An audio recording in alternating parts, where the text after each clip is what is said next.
5 दिसंबर 1872 Atlantic ocean का आसमान धुंध से ढका हुआ था। ठंडी हवा समुद्र की सतह को इस तरह चीर रही थी जैसे प्रकृति खुद किसी अनजाने राज की रक्षा कर रही हो।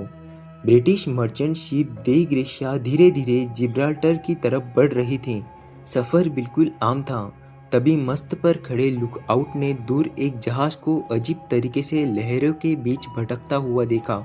पहली नज़र में सब कुछ ठीक लग रहा था। सेल्स लगी हुई थी, जहाज डूब नहीं रहा था, लेकिन उसकी चाल में कुछ गलत था। कैप्टन डेविड मोरहाउस ने टेलीस्कोप उठाया और कुछ देर तक उस जहाज को देखता रहा। समुद्र में सालों का तजुर्बा उसे बता रहा था कि उस जहाज पर कुछ ठीक नहीं था। सिग्नल दिया गया, कोई जवाब नहीं आया। दूसरा सिग्नल दिया गया, फिर भी सन्नाटा। आखिर कुछ सेलर्स को छोटी बोट में बिठाकर उस जहाज की तरफ भेजा गया।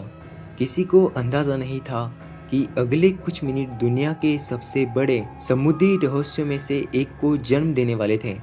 जैसे ही सेलर ने उस जहाज की डेक पर पैर रखा, उसके चेहरे का रंग उड़ गया। डेक बिल्कुल खाली थी, हवा चल रही थी, रस्सी हिल रही थी, लकड़ी की हल्की सी चीखने की आवाज़ आ रही थी, लेकिन इंसान का एक भी निशान नहीं था। ना कैप्टन, ना क्रू, ना किसी की आवाज़, सिर्फ एक अजीब सन्नाटा जो हर कदम के साथ और भारी होता जा रहा था। जहाज का नाम था मैरी सेलेस्ट। जब पूरे जहाज की तलाशी शुरू हुई तो हर नई चीज पहले से भी ज्यादा हैरान करने वाली थी। कैप्टन का केबिन साफ था, उसकी पर्सनल डायरी वही रखी थी।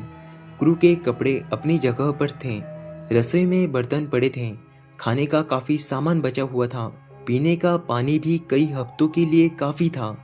किसी तरह की लूटमार के निशान नहीं थे, कोई खून नहीं था, कोई लाश नहीं थी। अगर किसी ने हमला किया होता तो कम से कम संघर्ष के कुछ निशान ज़रूर मिलते, लेकिन यहाँ सब कुछ बिल्कुल ऐसा लग रहा था जैसे कुछ ही देर पहले लोग अपना काम कर रहे थे और अगले ही पल बिना आवाज़ किए हवा में कई गायब हो गए। कैप्टन बेंजामिन ब्रिग्स एक अनुभवी और बहुत समझदार कैप्टन थे। उनकी ईमानदारी की मिसालें दी जाती थीं। इस सफ़र में उनके साथ उनकी पत्नी सारा ब्रिग्स और सिर्फ 2 साल की बेटी सोफिया भी थीं। उनके अलावा 7 और अनुभवी सेलर्स थे। कुल मिलाकर 10 लोग इस जहाज पर सवार हुए थे। न्यूयॉर्क से निकलते वक्त किसी ने भी नहीं सोचा था कि कुछ हफ्तों बाद ये जहाज तो मिल जाएगा, लेकिन उस पर सवार एक भी इंसान कभी नहीं मिलेगा। मैरी सेलेस्ट किसी एडवेंचर के लिए नहीं निकली थी। ये एक आम कमर्शियल वॉयस था। इसमें लगभग 1700 बैरल्स इंडस्ट्रियल अल्कोहल के भरे हुए थे।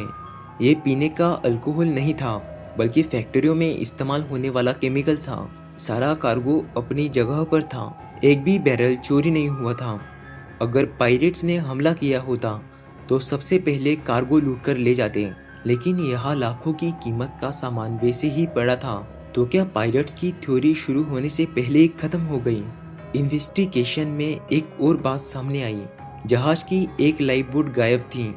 इसका मतलब था कि किसी वक्त कैप्टन और क्रू ने अपनी मर्जी से मैरी सेलेस्ट छोड़ी थी, लेकिन क्यों? सबसे बड़ा सवाल यही था। एक एक्सपीरियंस कैप्टन तब तक अपना जहाज नहीं छोड़ता जब तक उसे यकीन न हो कि जहाज पर रुकना मौत को बुलाने जैसा है। लेकिन मैरी सेलेस्ट डूब नहीं रही थी। हाँ, उसमें थोड़ा पानी घुस गया था, लेकिन इतना नहीं कि उसे तुरंत छोड़ना पड़े। तो आखिर बेंजामिन ब्रिग्स ने ऐसा फैसला किस वजह से लिया? जहाज का नेविगेशन इक्विपमेंट लगभग पूरा था, लेकिन सेक्टेंट और क्रोनोमीटर गायब थे।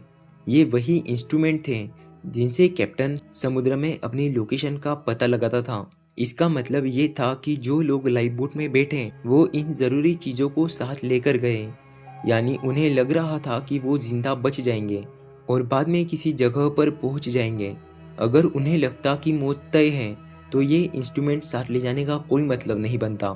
लॉगबुक की आखिरी एंट्री 25 नवंबर 1872 की थी। उस वक्त मैरी सेलेस्ट अजोर्स आइलैंड के पास थी। जब दे ग्रेशिया ने उन्हें देखा तब तक लगभग 10 दिन बीत चुके थे।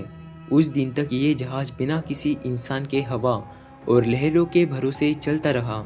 समुद्र ने इसे डूबने नहीं दिया, लेकिन इसमें मौजूद लोगों को कभी वापस नहीं लौटाया। कुछ ही दिनों में दुनिया भर के अखबार इस कहानी से भर गए। किसी ने इसे गोस्ट शिप कहा, किसी ने लिखा कि शायद समुद्री राक्षस ने हमला किया होगा। कुछ लोगों ने इसे एलियंस की कहानी बना दी, कुछ ने कहा ये श्रापित जहाज था। लेकिन जब इमोशंस और अफवाहें अलग की गई, तब सिर्फ कुछ फैक्ट्स बचे, और वही फैक्ट्स सबसे ज़्यादा डरावने वाले थे। जहाज ठीक था, खाना था, पानी था, कार्गो था, पैसा था, सिर्फ इंसान नहीं थे। फिर शुरू हुई पहली बड़ी थ्योरी। क्या इंडस्ट्रियल अल्कोहल के बैरल से कोई गैस लीक हुई थी? कुछ एक्सपर्ट का मानना था शायद कुछ बैरल से धुआं या एक्सप्लोजिव वेपर निकला हो। कैप्टन को लगा हो कि कभी भी बड़ा ब्लास्ट हो सकता है। अगर ऐसा हुआ तो बेंजामिन ब्रिग्स ने शायद अपने परिवार और क्रू को लाइफ बोट में बैठने का ऑर्डर दिया होगा। हो सकता है उन्होंने लाइफ बोट को एक लंबी रस्सी से जहाज से बांध दिया हो ताकि खतरा टलते ही वापस आ सकें। लेकिन अगर अचानक तेज हवा या बड़ी लहरों ने उस रस्सी को तोड़ दिया हो, तो लाइफ बोट धीरे धीरे मैरी सेलेस्ट से दूर चली गई होगी। जहाज हवा के साथ आगे बढ़ता रहा और छोटी सी बोट अटलांटिक के बीच खो गई। ये थ्योरी काफ़ी लॉजिकल लगती है, लेकिन इसमें भी एक प्रॉब्लम थी। जहाज पर ब्लास्ट का एक भी निशान नहीं मिला। न आग लगी, न लकड़ी जली, न डेक पर एक्सप्लोजन का सबूत था। दूसरी थ्योरी और भी खौफनाक थी। क्या क्रू ने बगावत की थी? इतिहास में कई बार सेलर्स ने कैप्टन के खिलाफ बगावत की है, लेकिन मैरी सेलेस्ट के क्रू का रिकॉर्ड बिल्कुल साफ था।